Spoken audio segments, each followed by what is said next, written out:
नमस्कार, मैं हूं भूषण। आप देख रहे हैं द न्यूज 9X। आज 13 दिसंबर 2020 है। 13 दिसंबर 2020 की बड़ी खबरें क्या है? देश में कोरोना संक्रमितों का आंकड़ा 98,57,000 के पार हो गया।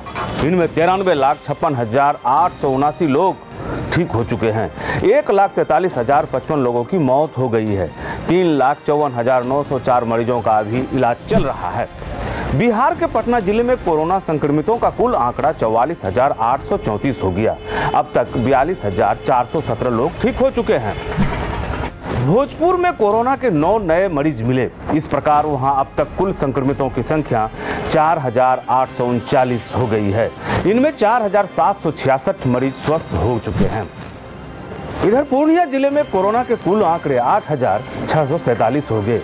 इनमें मात्र 149 एक्टिव केस बचे हैं जिनका इलाज चल रहा है। पिछले 24 घंटे में 16 नए पॉजिटिव केस मिले हैं। आज से लगातार 25 दिसंबर के बीच कृषि बिल के समर्थन में भाजपा का बिहार के सभी विधानसभा क्षेत्रों में किसान सम्मेलन किया जा रहा है। भाजपा का मानना है कि विरोध करने वाले सिर्फ राजनीतिक लाभ लेने की कोशिश कर रहे हैं। विधि व्यवस्था पर मुख्यमंत्री नीतीश कुमार के रुख कड़े हैं। मुख्यमंत्री ने साफ कर दिया है कि महिलाओं की सुरक्षा पर विशेष नजर रखें। महिलाओं के खिलाफ हो रहे अपराध में संलिप्त लोगों के विरुद्ध कड़ी कार्रवाई करें। राजद सुप्रीमो लालू प्रसाद की तबीयत बिगड़ गई है। रांची के रिम्स में लालू की देखरेख कर रहे डॉक्टरों की टीम के प्रमुख डॉक्टर उमेश प्रसाद ने बताया कि उनकी किडनी की कार्यक्षमता बेहद कम हो गई है। उन्हें कभी भी डायलिसिस की जरूरत हो सकती है। देश में नए कृषि के कानूनों का विरोध और किसानों का आंदोलन लगातार रफ्तार पकड़ते जा रहा है। सिंधु बॉर्डर पर डटे किसानों का संयुक्त किसान आंदोलन अब काफी धारदार होने वाला है। 14 दिसंबर यानी कल सभी आंदोलनरत किसान भूख हड़ताल शुरू करेंगे। भूख हड़ताल के लिए किसान नेता एक ही मंच पर बैठेंगे। संयुक्त किसान आंदोलन के नेता कमलप्रीत सिंह पन्नू ने कहा, कृषि कानून सरकार वापस ले, हमें कोई संशोधन नहीं चाहिए। बिहार के लोगों के लिए खुशखबरी है। बिहार में जमीन विवाद को खत्म करने के निर्देश मुख्यमंत्री नीतीश कुमार ने दिया है।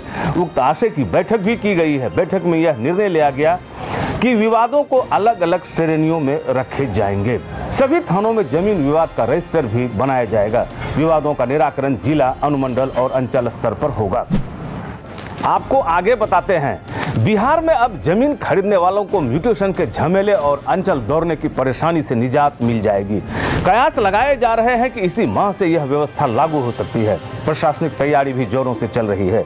म्यूटेशन अब रजिस्ट्री के साथ होगी। म्यूटेशन के लिए अब जमीन मालिक को ऑनलाइन करने की भी जरूरत नहीं होगी। अब म्यूटेशन की सारी जवाबदेही सरकार की होगी। इसके लिए एक ऐप तैयार किया जा रहा है। निबंधन कार्यालय को ही अंचल से जोड़ दिया जाएगा। इतना ही नहीं, सरकार ने जो व्यवस्था की है उसमें स्पष्ट है कि जो रजिस्ट्री पहले होगा उसका म्यूटेशन भी पहले होगा। अब कोई अधिकारी भी मनचाहा म्यूटेशन नहीं कर पाएंगे। पूर्णिया बेगूसराय मुख्य मार्ग पर खगड़िया और नवगछिया पुलिस जिला की सीमा से सटे एक ट्रक चालक को स्कॉर्पियो पर सवार हथियारबंद अपराधियों ने अगवा कर लिया। उनके पास एक ट्रक बालू का पैसा था। वह बालू बेचकर लौट रहा था। अपराधियों को पता चल गया कि ड्राइवर के पास पैसा है। नालंदा के धनियावा में बारात गए मसौढ़ी के मोइन अनवर के पुत्र मेहर अनवर की हत्या गांव के ही बिगड़ैल चरित्र के युवकों ने कर दी। हुआ यूं कि बारात में नर्तकी का डांस चल रहा था। गांव के युवक डांसर से बदसलूकी करने लगे। इसी का विरोध मृतक अनवर ने की थी। विरोध से खफा गुंडों ने हत्या की घटना को अंजाम देकर गांव को बदनाम कर दिया। इस घटना को लेकर गांव में तनाव की स्थिति बन गई है। पुलिस कैंप कर रही है। बिहार में पंचायत चुनाव की सुगबुगाहट शुरू है। विधानसभा के वोटर लिस्ट का वार्डवार विखंडीकरण किया जाएगा। इसके लिए 14 दिसंबर से 28 दिसंबर तक की तिथि आयोग ने तय कर दी है। इसके बाद वार्डवार सूची प्रकाशित की जाएगी। राजगीर में हुल्लड़बाज दहशतगर्दों ने बिना कुछ कहे सुने ही लाठी व डंडा के साथ आम लोगों पर रॉड से प्रहार करना शुरू कर दिया। पूरे बाजार में दहशत फैल गई। महिलाओं को पीटा भी गया। घटना को अंजाम देकर अपराधी हथियार लहराते हुए बाइक पर सवार होकर भाग निकले। पटना जिले के बिहटा में एक दंपत्ति को सुप्तावस्था में ही गले में रस्सी लगाकर हत्या कर दी गई। मृतकों में दीपक राय और उसकी पत्नी संगीता देवी हैं। इस घटना से पूरा गांव थर्रा गया है। मामले के पीछे जमीन विवाद बताया जाता है। भभुआ से एक शादी समारोह से लौट रही सुनीता देवी की मौत एक सड़क दुर्घटना में हो गई। उसे एक बोलेरो ने कुचल दिया। घटना रोहतास जिले के हरनाथपुर की बताई जाती है। नवादा के फुलमा गांव के पास एक सड़क हादसे में मां बेटी की मौत हो गई। मृतकों में निशा कुमारी और उसकी बेटी हैं। वो अपनी बहन के दामाद के साथ बाइक पर आ रही थी। टैंक लॉरी ने जबरदस्त ठोकर मार दी। भागलपुर जिले के बराड़ी स्थित गंगुली लेन की एक शिक्षिका के घर से लगभग 5 लाख मूल्य के जेवर चोरी हो गई। पीड़ित शिक्षिका का नाम संध्या कुमारी बताया गया। शिक्षिका ने बराड़ी थाने में मामला दर्ज कराया है। मुंगेर के बरियारपुर के पास तारा देवी नामक महिला को एक तेज रफ्तार हाईवा ने रौंद दिया। इस घटना से भारी बावेला मच गया। महिला रोड क्रॉस कर रही थी। हाईवा चालक ने स्पीड कम नहीं किया।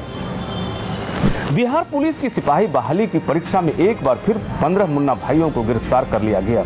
ये लोग सॉल्वर गैंग के सदस्य हैं जो दूसरे की जगह परीक्षा में बैठे थे। मालूम हो कि अब तक 176 मुन्ना भाई गिरफ्तार हो चुके हैं। अब जानते हैं मौसम के बारे में।